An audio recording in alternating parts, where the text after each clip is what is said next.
Welcome back to my YouTube channel. It's me again, Claire. So for today's video, what we're going to do is we will do an unboxing of my newly purchased bag, which is the Balenciaga City Nano or Nano City. So guys, if you're interested or curious about what this bag is all about, please keep on watching.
So, here it is na.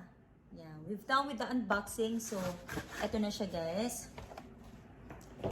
Pero hindi ko pinakita sa unboxing kung ano ba yung laman niya sa loob talaga. Yan. Yan. Ito yung dust bag niya. Yan. And then, this very, very cute bag. I believe this is in chevre or chevre goat skin. Yan, so I think this will stand the test of time or baka durable to. And then yan sa loob, ang meron siya sa loob is it comes also with the with the mirror, pero unlike sa other sizes ng bag, hindi siya kasa dito sa small pocket here. Yan. Now open siya, pero hindi kasya yung mirror here. Yan, so meron din ganito. And then, yung mga tags niya, care tag, ano to? Bag letter swatch, gift receipt, yan, gift receipt, and then, it also comes with a strap. And then, that's it. Yan na lahat ng inclusions niya na nasa loob.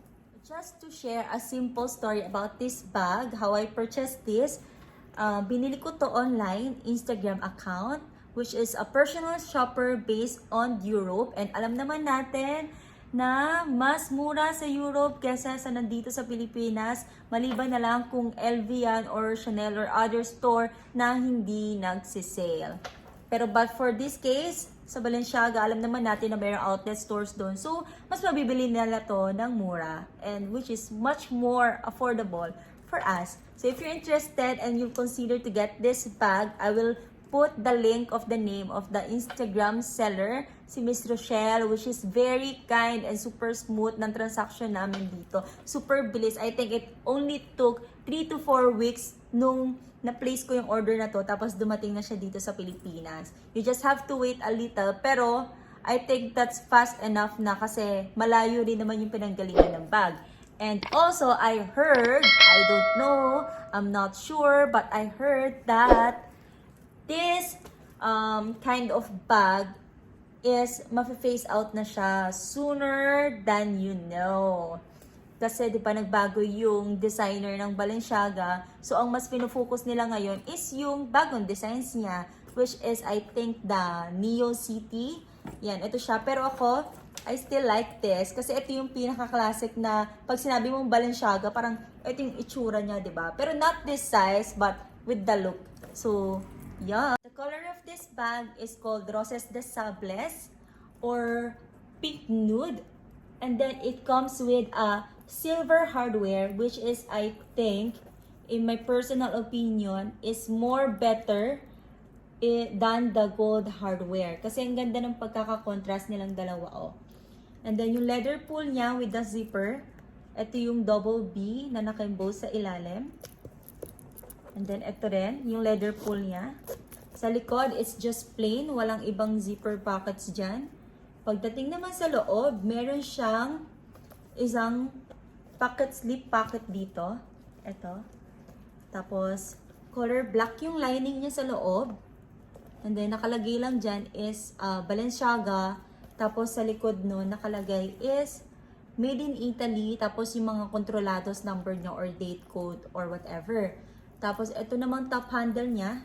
Ang ganda. Grabe. Ito yung iconic na stitch ng Balenciaga sa handle nila. Yan.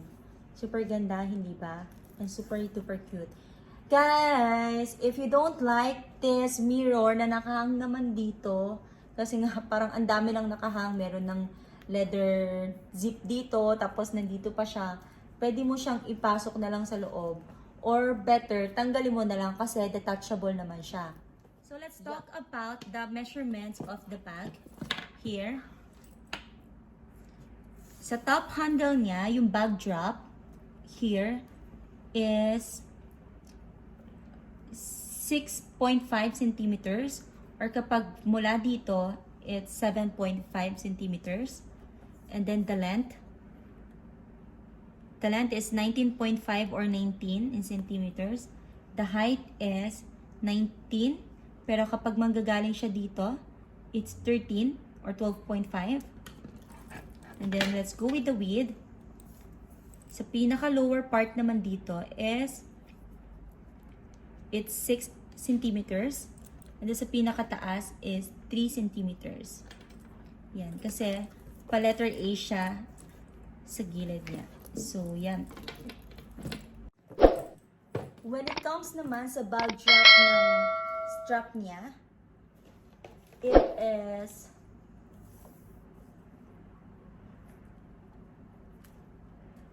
yan 62 or 63 centimeters. Ito yung pinaka longest na setting, yung pinaka dulo na pinakamahaba na pwede. And then kapag nandun naman siya sa pinaka shortest na setting, wait lang ha. Kapag nandun naman siya sa pinaka shortest na setting, it is measured as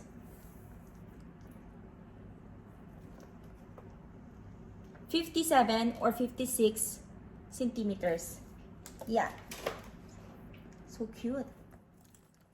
When it comes naman to what fits or ano yung mga bagay na magkakasya dito sa super duper tiny na cute na bag nito is, let's see. Yeah. I have here my phone. This is iPhone XX Max. So, yan. Kasya siya, guys. Kasyang-kasya siya. Yan. And then, wet wipes. And then key pouch, which holds my car keys and then house key. And then alcohol. Lagyan natin siya dito. And then, pinaka-importante, ball pen, anywhere. Kasya pa ang AirPods. My lipstick and my lip balm.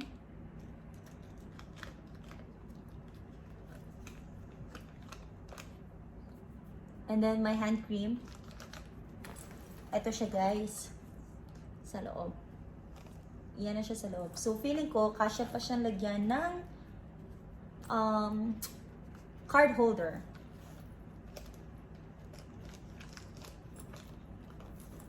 Ito na siya. Tingnan natin kung mako-close ko siya ng very easy. It closed.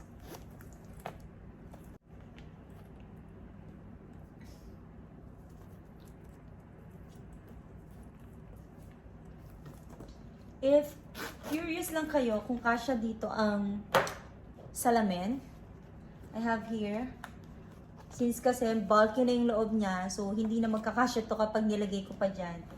So dapat magtanggal ako ng maybe my phone, this, wet wipes, tapos kung ipa-prioritize ko tong salamin, is eto na siya.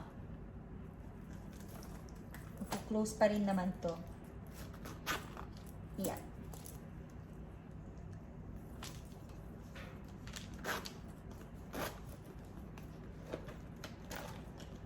But basically, on a daily basis, ang laman ng bag ko is phone, wet wipes, may card, and then may keys, alcohol, ball pen, lipstick and lip balm, and then these earpads.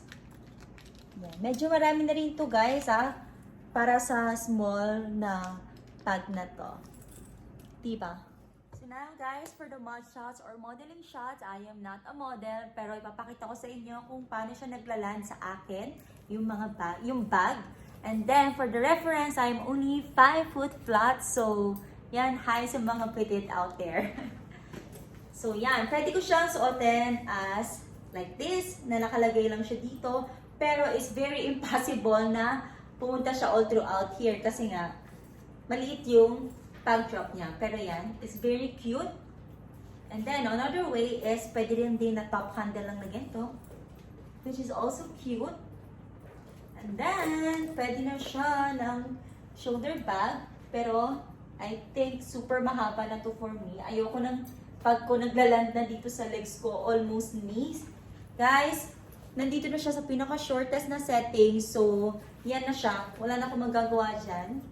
And then, for the crossbody bag, yan siya. Medyo mahaba pa rin siya for me kasi gusto ko for my crossbody bag is andito siya naglaland. Sa hips ko talaga. Ayoko ng below the hips or sa thighs nag-lay down. Gusto ko nandito lang siya. Yan. So, kung makikita nyo, ito pa yung difference pero nagagawa naman yan kasi marami naman nabibili online na nag-hold dito para mag-clip siya ng ganyan. It's very cute, diba? Yeah. I think masusuotin ko to most of the time na nakaganito or nakaganito. Yan. Well, I guess this ends my video. Thank you so much guys for unboxing with me and spending time with me. If you like this video and think this is somehow helpful, please don't forget to give it a thumbs up, and also please consider on subscribing to my YouTube channel. And if interested pa kayo for more unboxing, I'll have to see you soon. Okay, bye. Bye guys. Take care. Stay at home as much as possible. Love you. Mwah!